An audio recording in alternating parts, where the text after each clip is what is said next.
This is how it begins, the making of magic. That's just a line came into my head.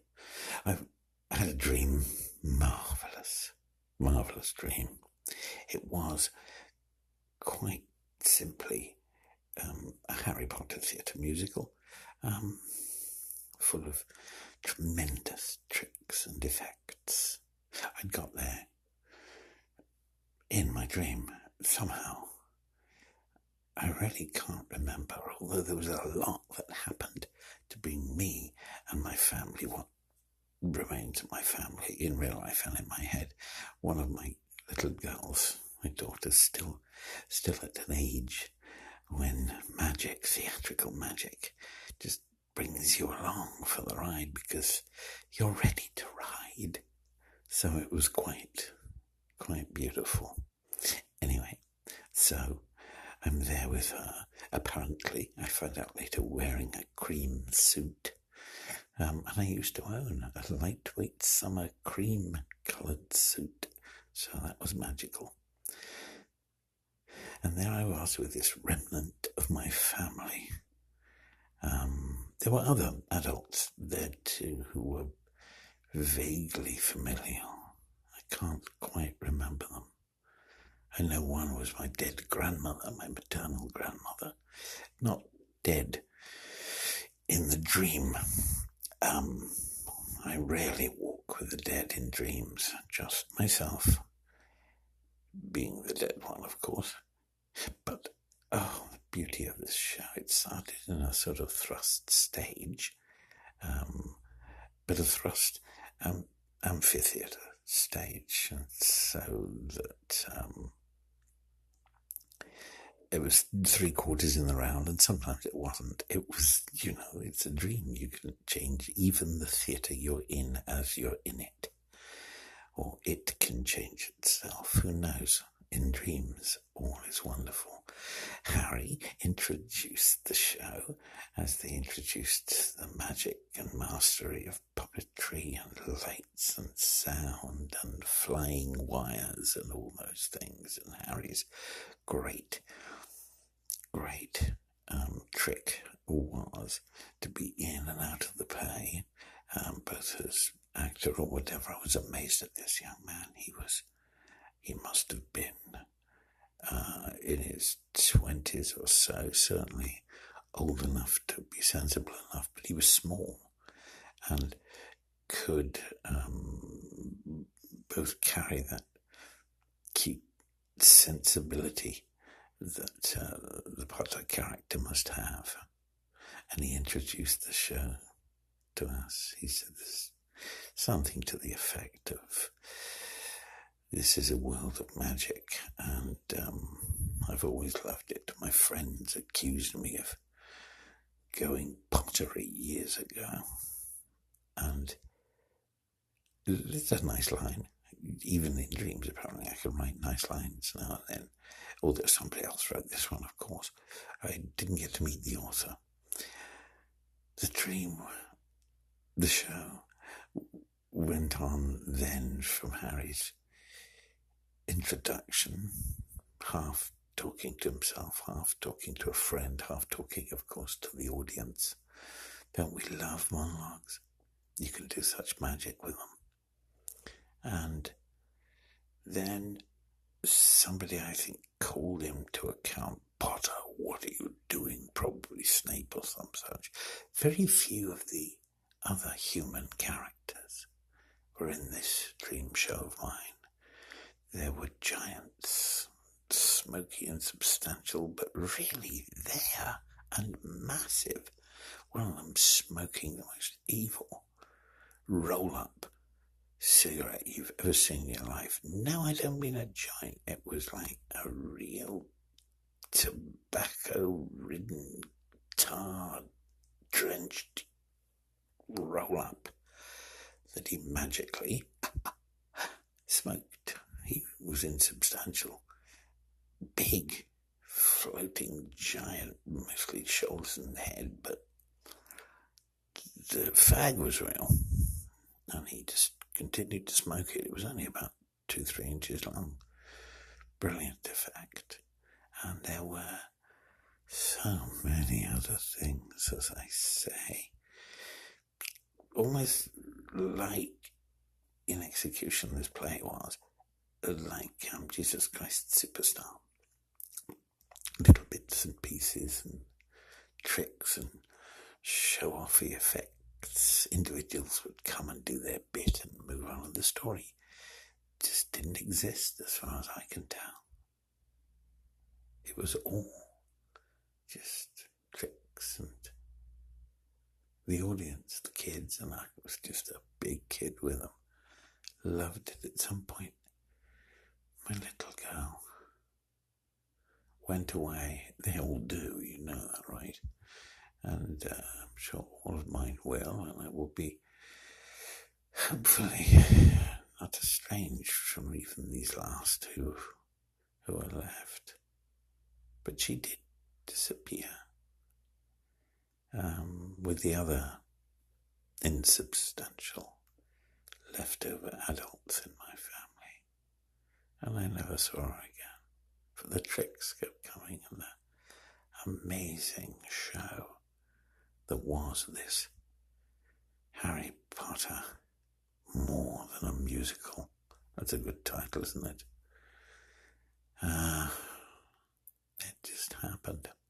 And the last scene that I remember, of course, there were so many. The last scene happened before a long intermission where you got lost, basically trying to get out of the show. They give this sort of like circular maze for you to get lost in the intermission, and things would happen and characters would still be going on. It was great. Well, I finally went down to get a cup of water because I wanted water, and the line for booze was too long, which very clearly is my subconscious mind saying you should really drink just the water and not use it as a support mechanism for scotch. But I wanted water, and there was none. There were paper cups, but no water system for delivery, and no bottles of water left, and the line was magically long. And I asked a young woman, sort of assistant usher, did she know anywhere I could maybe get water like they have in those schools, you know, buttons you press. And I did this pressing thing with my hand to indicate how you press those water fountains. And I said, you know, children water thing like that. I said, I'm not doing this to a child with the hand gesture. It's just, anyway. And she said yes, and she smiled, and she walked along with me, doing an amazing balletic walking thing. So she must have been with the show. Maybe she was just really a magical usher.